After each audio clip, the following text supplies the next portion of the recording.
Today is December 2nd, 2025. Yesterday was a lot. Carl and I got a lot done before the snow came. And one of the things, when we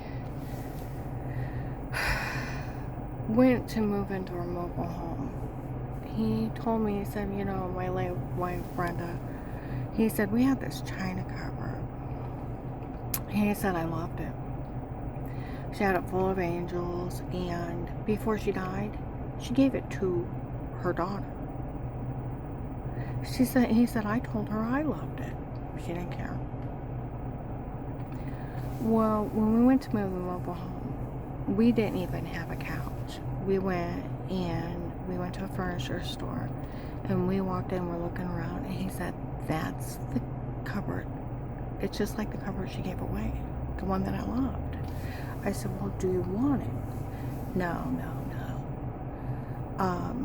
Well, I had ordered, because we had 3 bedrooms. It was a beautiful mobile home. It was like a ranch. It was 14 by 76, brand new hardwood floors. It was gorgeous.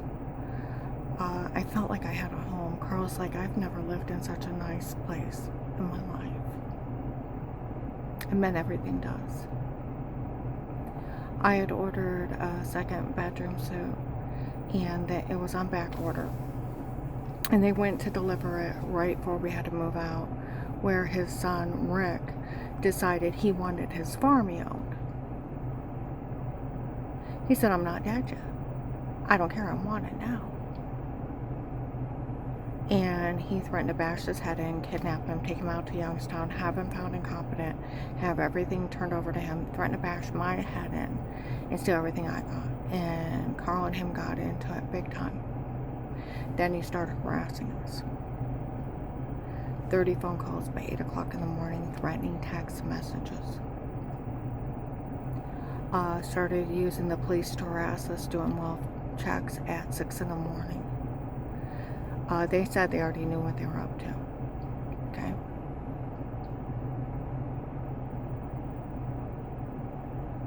His stepchildren already had came down, the ones that I have like 50, 60 grand of cash checks from them. They never pay back.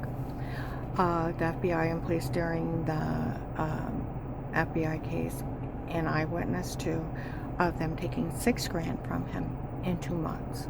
They laughed after Father's Day this year. We had met with them at Bob Evans and wanting more money for that debt. And we told them, no, we didn't have it. Too bad you'll give it to her. And they were laughing that they had took enough money from him that they each could have bought a house and didn't pay him back.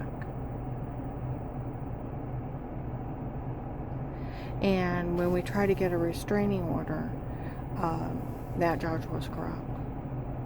And that Lester, his stepson, had admitted that where Carl's like, I'm afraid of him. He beat me really bad before, and the only thing that saved my life was I got a hold of his middle of his throat, or he would have killed me that night, and the only thing I did is tell him not to swear at his mom. And he's like, yeah, I beat him, but I was a teenager. He's like, liar, it was only like 10 years ago. And he said with him being angry, he'll kill him. Oh, he can be around him. It was like a sideshow in there. So they said they never asked for the money. And then they're like, well, that Karen over there swore at us. And when his girlfriend came in, and first he said, it never happened. Then he's like, well, that Karen swore at us.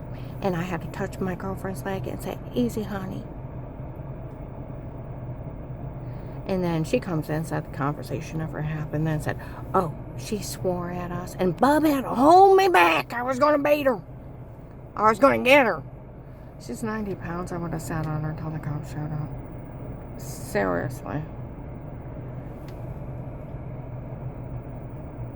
It was like a sideshow. Then we go to leave, and that judge is out in the hallway. There's an office here. Said everybody's to get even with her. It's illegal for law enforcement to get even with me. And this whole thing is nothing but for them to scam the government out of money. They already confessed. And it's just a scam they're running to extort money out of the government. They needed a victim to run a scam on to get money out of the government for free.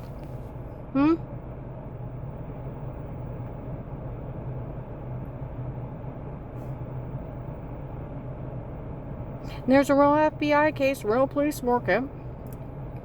And what they didn't expect is all those human traffickers, because there was a scam running here, joined in, and it blew up out of proportion. And part of the big FBI case, the human trafficking scam, on mine.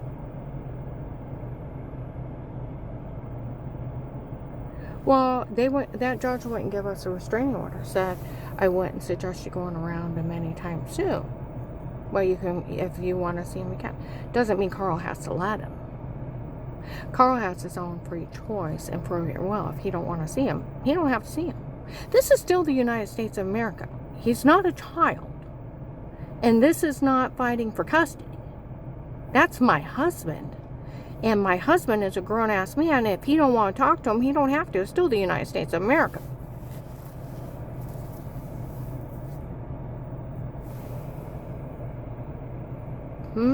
And then we go out and we're waiting for our attorney.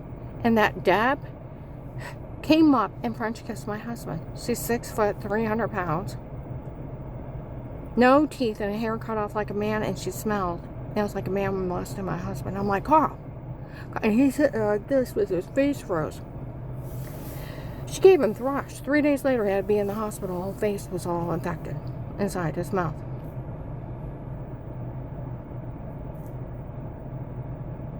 Heavy smoker, they carry thrush.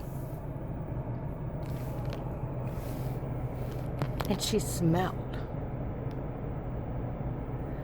We talked to Deputy Cox. She's like, that's not okay. I said, trust me, it's not okay. She said, that is assault. Your attorney should have called for a deputy and had her arrested on the spot. That family is already under investigation for stalking and harassing, and they had her under surveillance in the courthouse, assaulting your husband.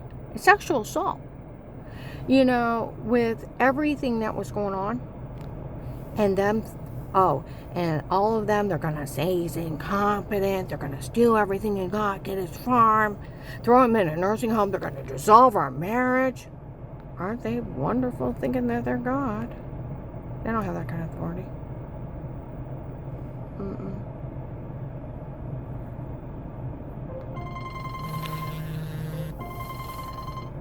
They don't have that kind of authority. I want you to know that. No authority.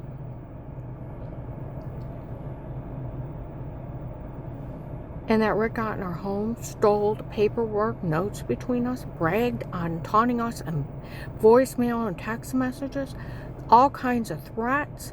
He was even going to ruin me so I could never work again.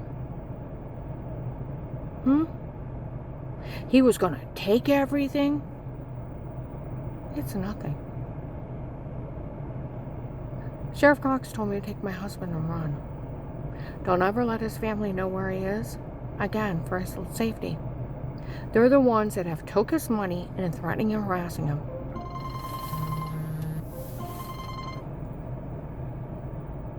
And the other one's threatening his life to steal his farm. Don't ever let his family know where he lives again. Well, that furniture company called me and told me that I had the credit where we returned the bedrooms at, because we had to get out of there in like 3 days. Had to stay with extended family. Had to rent a tiny little apartment. And on the way home, I told Carl, I said, we got that credit. Would you like me to add some money to it? And it'll be your Christmas gift. I'll buy you that china cover.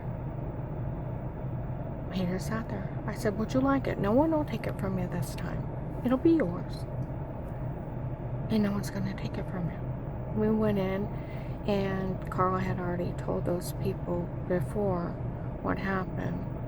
The sales lady went to the manager, and they wrote off the difference. She said everybody deserves a miracle. ordered him a bunch of angels to go into. You know, I hate when people say she has no right to move off with that old man. He's not an old man. That is my husband.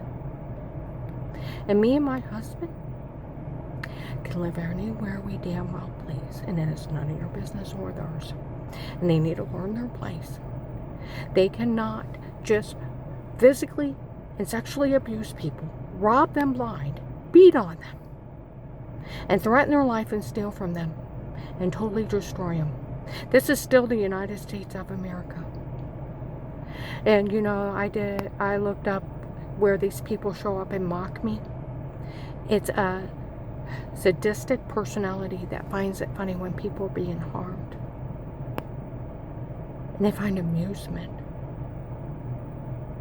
They said November 23rd, 25 up in Macy's and Summit Mall and downstairs in Macy's and Summit Mall, that one of the guys' girlfriends that is doing it to me was in there bragging that they asked my ex-husband that they needed to run a scam on somebody to extort money from the government, and he was already connected to him. He agreed if they made sure that he got everything with the divorce. You got to think how stupid their scam is. Stocking tape, special permission, Photoshop a washing. Put your head on somebody else's body, showering in the other room in your stocking tapes.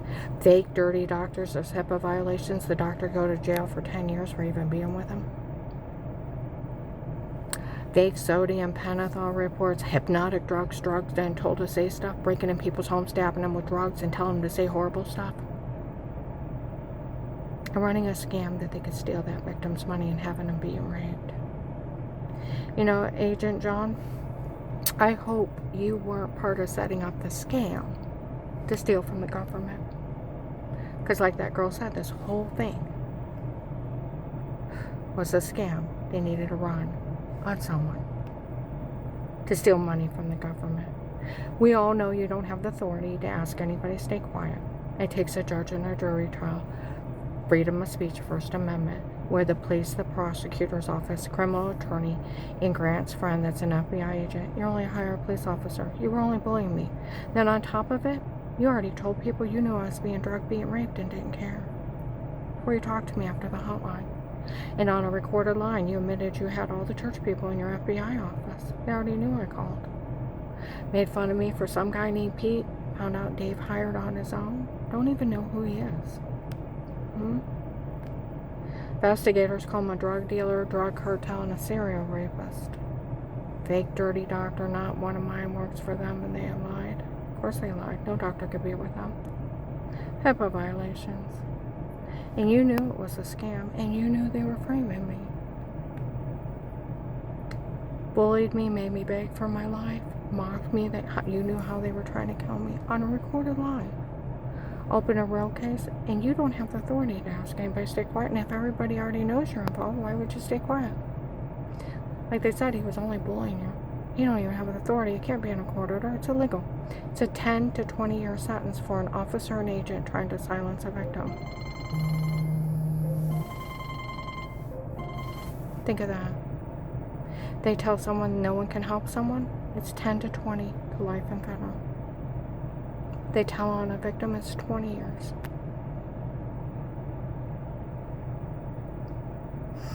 I hope you weren't part of a scam to steal from the government too, because these people were that did it.